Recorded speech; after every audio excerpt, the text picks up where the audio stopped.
There's a historic establishment in upstate New York known as Hotel Grossing. Built more than a century ago, it's withstood troubling times that have given it some macabre distinction. The hotel served as an infirmary during the 1919 pandemic. It suffered a deadly fire that claimed multiple lives. There have also been over a dozen suicides, murders, accidental deaths, and disappearances on the grounds. So, needless to say, the place has a haunting reputation that's largely flown under the radar. Information on the actual paranormal phenomena was scarce, but what little I collected were accounts ranging from moving objects and disembodied voices to full-bodied apparitions and physical attacks. I was always fascinated by the unknown. I've read dozens of books, explored several mysterious places, and am even part of a research team. This infatuation even influences my travel plans. I always looked up haunted spots to visit or stay when on trips, which is how I learned about Hotel Grossing. It happened to be right outside the town of a conference I was attending, so I booked a one-night stay. The building was a towering pale yellow structure, valiantly withstanding the test of time while preserving its old-world charm. The front desk workers clearly weren't used to much foot traffic this time of year. They were two goofy 20-somethings with squinty bloodshot eyes who giggled and bantered back and forth for a full minute before being aware of my presence. It's okay," I said, with a smirk while they scrambled to try and play off their obliviousness. "Really can't say I blame you guys." When they eased up after my lax remarks, I asked them what they knew about the hotel's haunts and if either had any experiences. The taller, messier-looking one, whose name tag read Joe, said he's been here for a few years and claimed to have only had minor occurrences like strange voices or moving shadows, but nothing too extraordinary. "It seems everyone's experiences are different," Mike, the more well-kept and presentable-looking of the pair, said. "If you talk to 10 different people who had something happen here, you'll get 10 different stories." When I told them about my involvement with paranormal research and asked if I could explore the hotel, they said the current owner was vehemently against acknowledging its haunted side and actively concealed any stories or accounts from the public eye. Now it made sense why information about this place's ghostly aura was so scarce. "Isn't she related to someone who died here or something?" Joe asked about the owner, to which Mike shrugged, saying it was a rumor. "Maybe I'll ask her about it on my last day, if I ever leave," Mike said, as he handed me my room key. "But for now, I sorta like having a job." Since she wasn't there that night, they said I could check the place out if I was discreet and considerate of other guests. They even put me in an especially haunted room, 902, claiming previous guests have experienced strong, smoky odors, spells of sweltering heat, along with hearing scratches, bangs, and muffled screams coming from the floor. Before sending me off, Mike and Joe told me some stories they heard from other co-workers, including a few about guests getting so spooked they departed in the middle of the night. "One person literally left all their bags and shit here," Mike said, causing him and Joe to break out in hiss-like chuckles. "Never came back for any of it."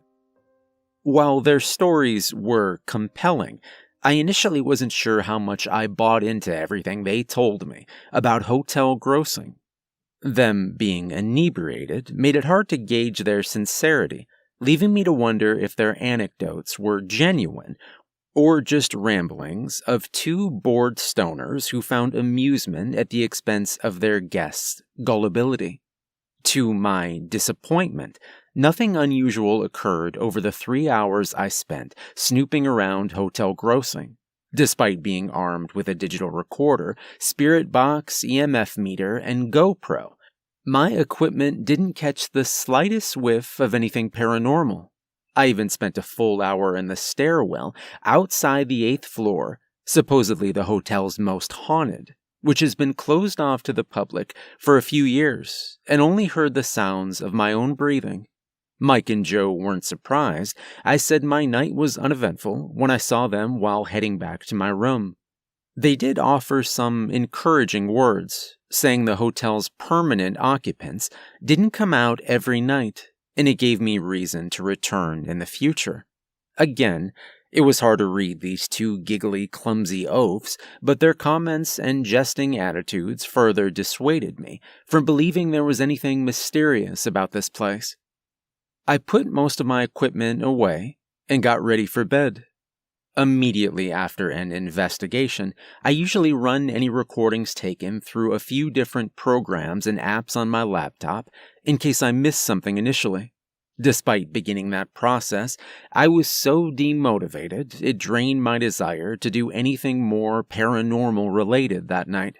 I set my recorder and laptop next to the nightstand's clock radio, whose glowing red numbers showed a time of 1:38 a.m., and drifted off without much issue. Waking from this particular slumber felt like exiting the deepest, longest sleep of my life. Expecting it to be morning, it was surprisingly only 4:08 a.m. "There's no way," I muttered, checking my phone to confirm the time was in fact correct. Still very groggy, I fluffed my pillow while turning on my side. I was about to put my head down, but noticed another glowing red light on the nightstand that wasn't part of the alarm clock. It was my digital recorder. Was it recording? I grabbed the device, confirming that that was the case. The peculiar part was it hadn't been taping since I went to bed like I feared, but only for the last 2 minutes. Stopping the recorder, I stared at it in mystification while rewinding the audio. After finding no additional recordings, I replayed those 2 minutes it captured prior to my awakening. I heard nothing unordinary until the very end, a sibilant whisper that was uttered in under a second. Squinting in confusion, I turned on the lamp, got out of bed, and retrieved a pair of headphones from my bag. Putting them on, I played back the recording and listened for that same sound, which sent a sharp chill down my spine after hearing it more clearly. It was faint, but a voice distinctly murmured a number. 412. Trembling, I replayed the recording another handful of times to make sure this was actually what I heard and not what I wanted to hear. The phonetics, in my opinion, were pretty apparent, and it sounded like a young woman's voice. I was reinvigorated by a wave of giddiness before regaining my composure and ponder what that number meant, deciding it must be a room here since it was pronounced 412. Breathing deeply, I began recording. "All right, I'll bite," I said softly after a few seconds. "Am I supposed to go there? If there's something here, and that's what you want me to do, go to room 412, make a thump." When nothing happened after a few minutes, I stopped and rewound the recorder. Putting my headphones back on, I started listening. I didn't anticipate receiving a response that required the recorder to hear, which appeared to be the case until the audio's final 3 seconds. Thump. A deep, gravelly voice distantly hissed in a menacing tone.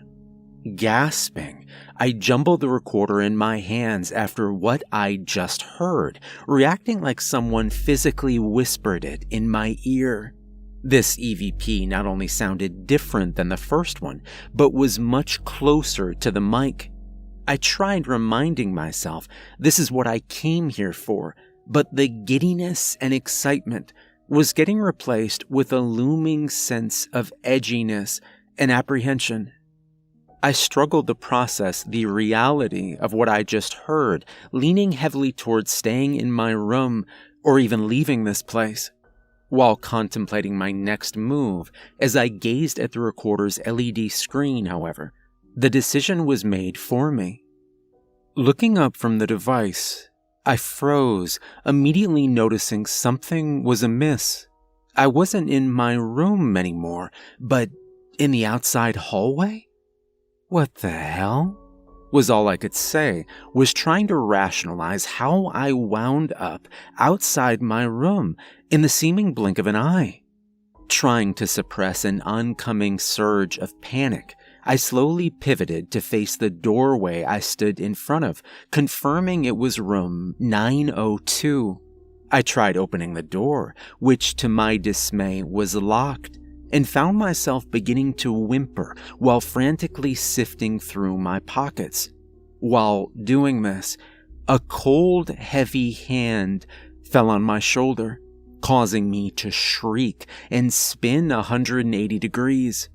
Pinning my backside against the door, I panted excitedly and wildly scanned the empty hallway.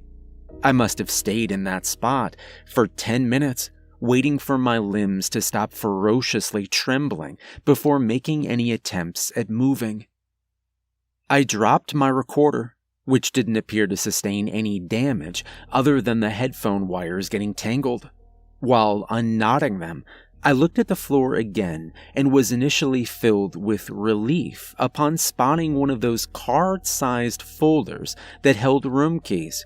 Thinking it must have slipped out of my pocket, I snatched a little folder, which did contain a key card.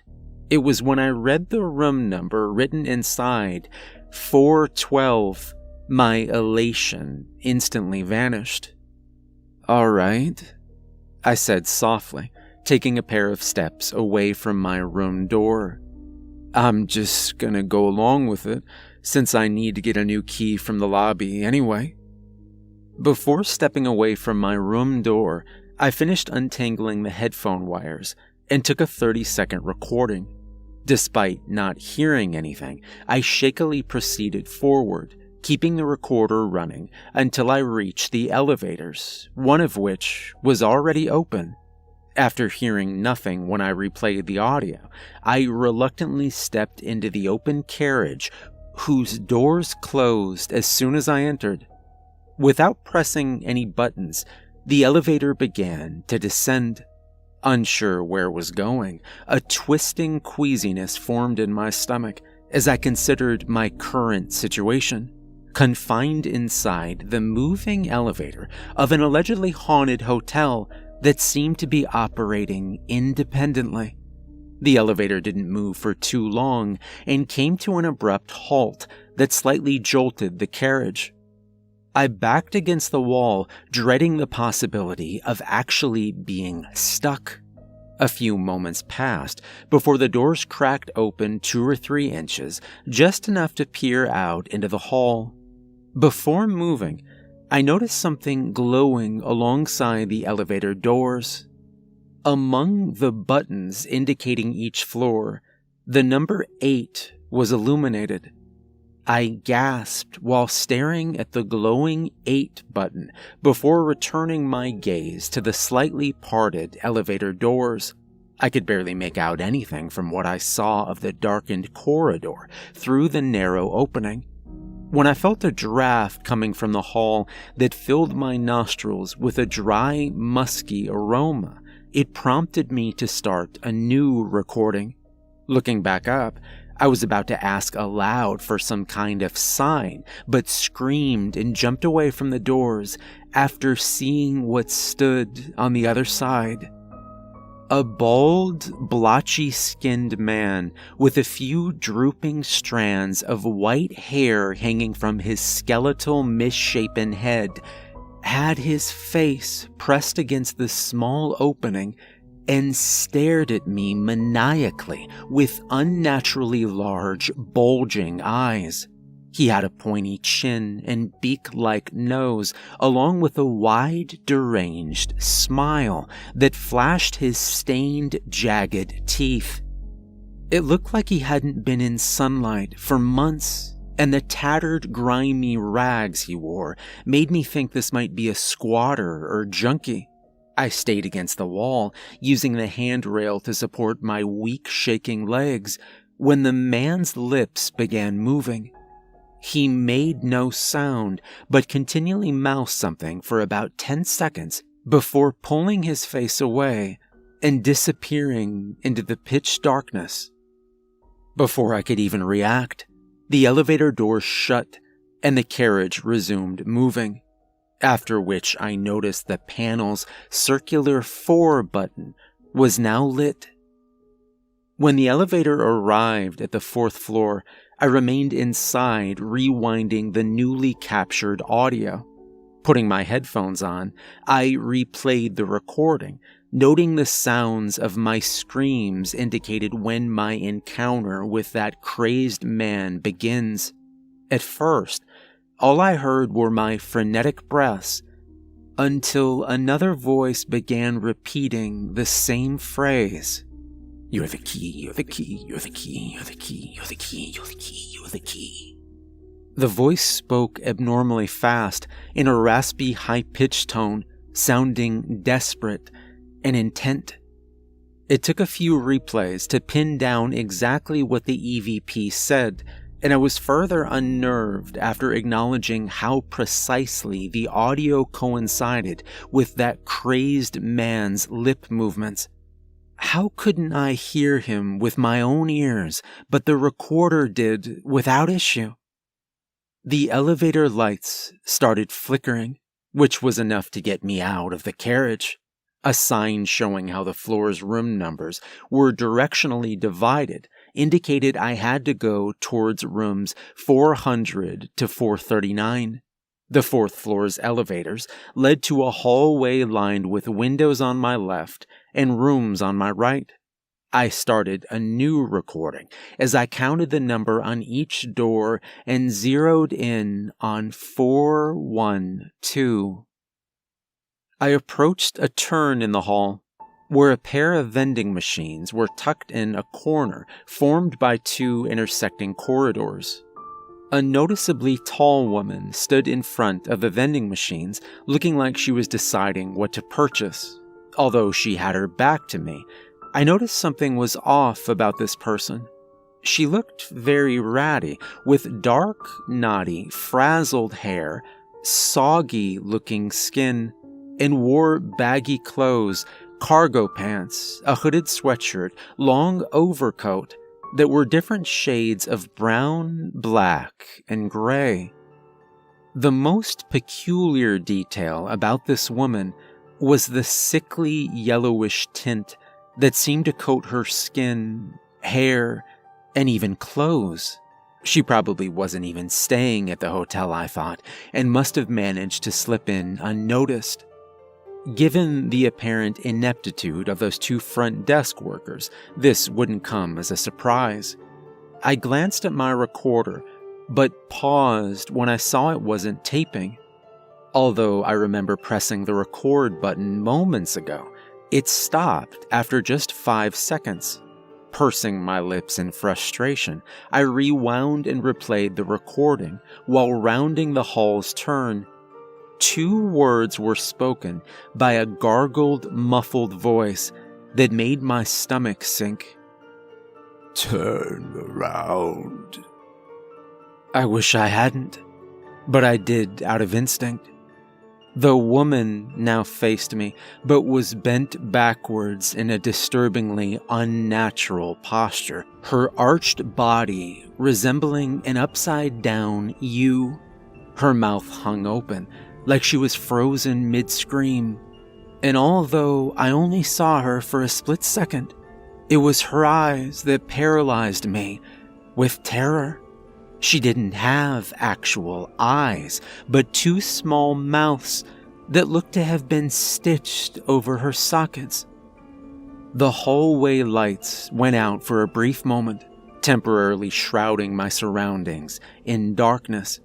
I scurried back from the vending machines in response to the eerie sight as the lights came back on, revealing the woman had vanished.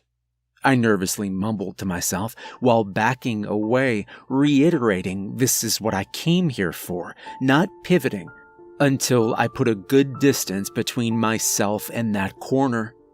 Despite constantly looking over my shoulder, I focused on trying to find room 412, going up and down the intersecting hallway before returning to the vending machines. I wondered if I was missing something or even counting properly. The rooms in this stretch of hallway were 413 to 439. From the elevators to the corner, they went from 400 to 411. I rechecked about a dozen more times, but a room 412 was nowhere to be seen. Scratching my head, I walked up and peered out the window alongside the vending machines that overlook the hotel parking lot. Holding the supposed key for room 412 in one hand and my digital recorder in the other, I shrugged and started a new recording. Room 412, I said softly, trying to be mindful of any sleeping guest. Where the hell is it?